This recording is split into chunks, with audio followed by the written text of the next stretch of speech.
అయితే ఈ ప్రాజెక్ట్ వల్ల తెలంగాణకు ఏ రకంగా అన్యాయం జరుగుతూ ఉంది, ఈ ప్రాజెక్టు ఆంధ్రప్రదేశ్ ప్రభుత్వం నిర్మిస్తూ ఉంటే మన రాష్ట్ర ప్రభుత్వం నిమ్మకు నీరెత్తినట్లు ఏ రకంగా వ్యవహరిస్తూ ఉంది అనే అంశం మీద ఈరోజు బీఆర్ఎస్ పార్టీ పక్షాన ఈ పీపీటీ ప్రజెంటేషన్ను ఇవ్వడం జరుగుతుంది. ముఖ్యంగా కృష్ణా జలాలను అక్రమంగా తరలించుకోవడానికి పోతిరెడ్డిపాడు ప్రాజెక్టు ఎలా మారిందో రేపు గోదావరి జలాలు మళ్లించడానికి బనకచర్ల ప్రాజెక్టు కూడా అదే రకంగా చేయబోతా ఉంది. ఆంధ్రప్రదేశ్ ప్రభుత్వం ఆ ప్లాన్తోనే ముందుకు పోతా ఉన్నారు. ఇవాళ ఇంత సీరియస్ ఇష్యూస్ జరుగుతూ ఉంటే రేవంత్ రెడ్డి గారి ప్రభుత్వం మొద్దు నిద్రపోతూ ఉంది. ఉత్తమ్ కుమార్ రెడ్డి గారేమో ఉత్తుత్త మాటలు, ఇంకా మేము ప్రిపేర్ కాలేదు, మేము ఇంకా ఆలోచన చేయలేదు, స్టడీ చేయలేదు అని ఉత్తుత్త మాటలేమో ఉత్తమ్ కుమార్ రెడ్డి గారు మాట్లాడుతూ ఉన్నారు. ఇప్పటికే బీఆర్ఎస్ పార్టీ పక్షాన అఖిలపక్ష సమావేశాన్ని పిలవండి అని మేము డిమాండ్ చేస్తే కనీసం ఈ రాష్ట్ర ప్రభుత్వం అఖిలపక్ష సమావేశం పెట్టడానికి కూడా ముందుకు రావడం లేదు. ఈ రాష్ట్ర ప్రభుత్వం ఎంతసేపు కేటీఆర్ గారి మీద ఎట్లా అక్రమ కేసు పెట్టాలి, ప్రతిపక్ష నాయకుల మీద ఎలా అక్రమ కేసులు పెట్టాలి, ఏ రకంగా ప్రతిపక్షం మీద బుర్ర జల్లాలి, లేదా వాళ్ళ సొంత రాజకీయాలు మూడు పోర్ట్ఫోలియోలు వేయడానికి 3 రోజులు ఢిల్లీలో ఉండడం, దీని మీదనే వాళ్ళ ధ్యాస ఉంది తప్ప ఈ రాష్ట్ర ప్రయోజనాలు కాపాడే విషయంలో ఈ రాష్ట్ర ప్రభుత్వానికి చిత్తశుద్ధి లేకుండా పోయింది. ఇవాళ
సాయము చేయలేదు, మూట సాయం కూడా చేయలేదు.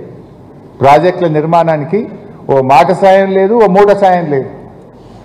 ఆంధ్రప్రదేశ్కు మాత్రం ఇవాళ ఇప్పటికే పోలవరానికి జాతీయ హోదా ఇచ్చి మరొక వైపు అక్రమ ప్రాజెక్టు ఏ అనుమతులు లేని గోదావరి బనకచెర్లకు కూడా ఈరోజు నిధులు కూడా ఇచ్చి ఆ అక్రమ ప్రాజెక్టుకు అన్ని రకాలుగా ఇవాళ బీజేపీ సహకరిస్తూ వస్తూ ఉంది. అంటే ఈ ప్రభుత్వం, ముఖ్యంగా రేవంత్ రెడ్డి ప్రభుత్వం ఇరిగేషన్ మీద అసలే శ్రద్ధ లేదు. ఇరిటేషన్, ప్రతిపక్షాలను ఇరిటేట్ చేసే ఉద్దేశమే తప్ప ఇరిగేషన్ మీద శ్రద్ధ లేదు. ఎంతసేపు ఎవరికి ఎట్లా కేసు పెట్టాలి, ఎవరిని ఏ కేసులో ఇరికించాలి, అక్రమ కేసులు పెట్టుడు, అర్ధరాత్రి పూట అరెస్ట్ చేసుడు, రైతులకు బేడీలు వేసుడు, మహిళా జర్నలిస్టులను అరెస్ట్ చేసుడు, ఇది తప్ప ఈ రాష్ట్రంలో సాగునీటి రంగాన్ని ఎలా అభివృద్ధి చేయాలి, పక్క రాష్ట్రాలు కడుతున్న అక్రమ ప్రాజెక్టులను ఏ రకంగా అడ్డుకోవాలనేటువంటి శ్రద్ధ కానీ ధ్యాస కానీ ఈ ప్రభుత్వానికి లేకుండా పోయింది. ఆనాడు సమైక్య రాష్ట్రంలో మనందరూ ఇదే నాయకులు, ఇవాళ ఉండేటువంటి ఈ రాష్ట్రాన్ని పాలిస్తున్నటువంటి ముఖ్యమంత్రి నుంచి మొదలుకొని మంత్రులు ఆనాడు సమైక్య పాలకుల దగ్గర బానిసల్లాగా బతికారు. ఈరోజు స్వరాష్ట్రంలో కూడా తెలంగాణ ఆత్మగౌరవాన్ని ఇవాళ పక్క రాష్ట్ర నాయకత్వానికి తాకట్టు పెట్టే పరిస్థితి జరుగుతూ ఉంది. ఇవాళ రాష్ట్ర ప్రజలు గమనిస్తూ ఉన్నారు. మీ మౌనం వెనుక ఉన్న అర్థమేంది? మౌనం అర్ధాంగీకారము అంటారు. ఒకవైపు బుల్డోజ్ చేసి, ఏ అనుమతులు లేకుండా బుల్డోజ్ చేసి ఆంధ్రప్రదేశ్ రాష్ట్రం గోదావరి బనకచెర్లకు ఈ నెలలో టెండర్లు పిలుస్తున్నారు. ఈ నెలాఖరులో టెండర్లు పిలుస్తుంటే కూడా మీరు ఎందుకు మౌనం వహిస్తున్నారు? ఎందుకు నోరు మెదపడం లేదు?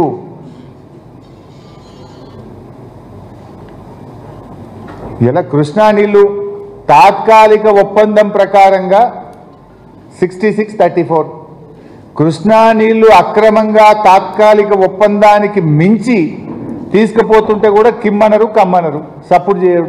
రేవంత్ రెడ్డి మాట్లాడాడు, నా ఉత్తమ్ కుమార్ రెడ్డి మాట్లాడాడు.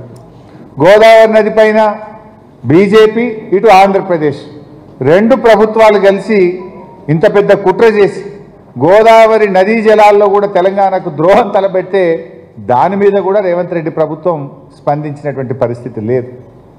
అంటే ఇలా నిధులు వాళ్ళకే, నదులు వాళ్ళకే.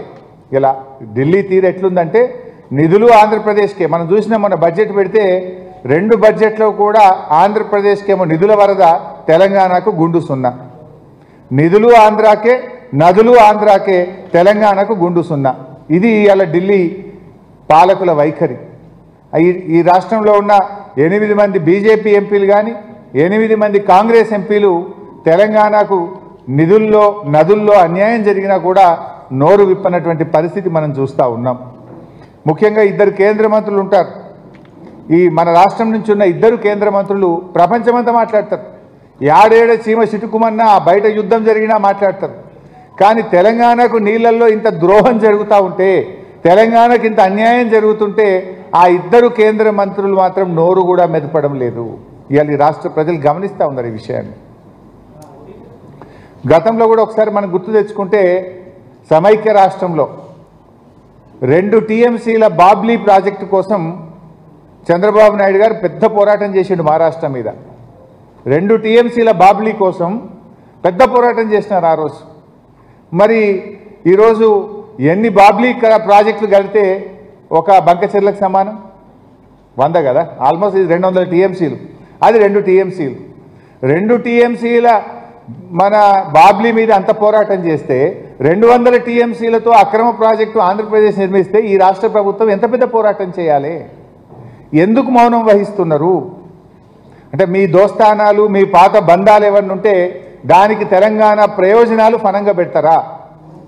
తెలంగాణ భవిష్యత్తును మీరు ప్రశ్నార్థకం చేసే హక్కు మీకు ఎక్కడిది అని నేను అడుగుతా ఉన్నా. అందుకే నేను ఒకటే కోరుతా ఉన్నా. మొన్న ఎప్పుడో బండి సంజయ్ గారు కూడా మాట్లాడుతుంటుండు, తిరుపతికి పోయినట్టున్నాడు. తెలంగాణ కంటే 10 రెట్ల నిధులు ఆంధ్రాకి ఇచ్చాము అని తెలంగాణ మంత్రి చెప్తున్నాడు. ఆయనే స్వయంగా చెప్తుండు, 10 రెట్ల ఆంధ్రాకి ఇచ్చినాం, తెలంగాణకి ఏమి ఇయ్యలే.